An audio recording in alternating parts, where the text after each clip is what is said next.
Kayo po ba mga bossing ko ay isa sa mga mananaya or kaya po ay negosyante? Or napakarami mga pangarap sa buhay? Bukod po sa inyo pong pagiging masipag, ay mainam na masubukan nyo po ito upang sa ganon, kung ano man po yung mga pinapangarap po ninyo ay kaagad ninyo itong makamtan. Kung halimbawa kayo naghahanap ng trabaho ay pwede nyo rin po itong gawin or ikaw ay may apply na papuntang ibang bansa ay pwede nyo rin itong gawin. Ngayon po ganito lang po ang inyo pong gagawin. Isusulat nyo po ang inyong tunay na pangalan. Halimbawa ako po, isusulat ko Apple Pagyo.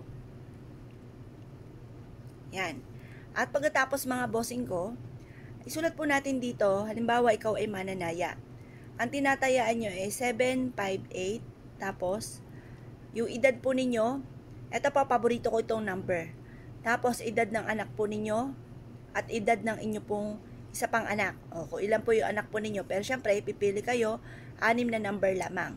Sulat nyo po dito, mananalo ako ng jackpot. Yan. Sulat nyo po ito. Sa number na ito na lagi kong tinatayaan. Yan. Pwede rin naman po sabihin niyo po dito na magkakaroon ako ng bahay.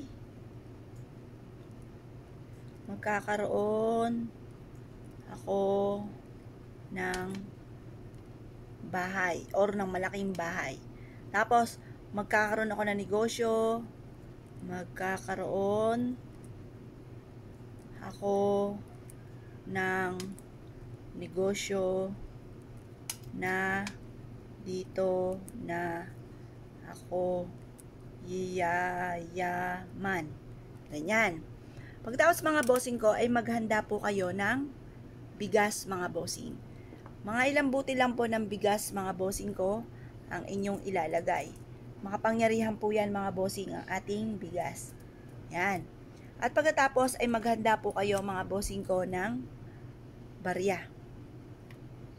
At sasamahan nyo rin po ito ng kaparanggot na asin. Yan, matutupad lahat ang aking kahilingan.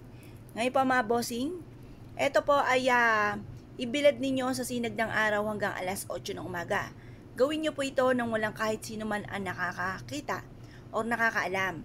Isikreto nyo lang po ito at kailangan makapagdasal ka ng mula sa inyo pong puso. Kung ano po yung binubukan ng bibig, siya rin pong tinatakbo ng inyo pong isipan. At syempre, sasabayan natin ang sipag at syaga, double time sa pagkayod. Mapapasin nyo po mga bossing ko na iaadya kayo nito kung saan lagi kayo suswertihin at matutupad ang mga pangarap. May mga bagay na darating sa buhay ninyo na hindi inaasahan. Matapos nyo po itong gawin, i-mindset nyo na kayo magiging matagumpay. Simula na ito ng tagumpay po ninyo. Ngayon pa mga bossing ko, kayo pinaniwala at nais nyo po itong gawin. Huwag na po kayong magpatumpik-tumpik pa. Subukan nyo po ito, proven po ito na napakaswerte. Kaya kung kayo pinaniwala mga bossing, ay siya.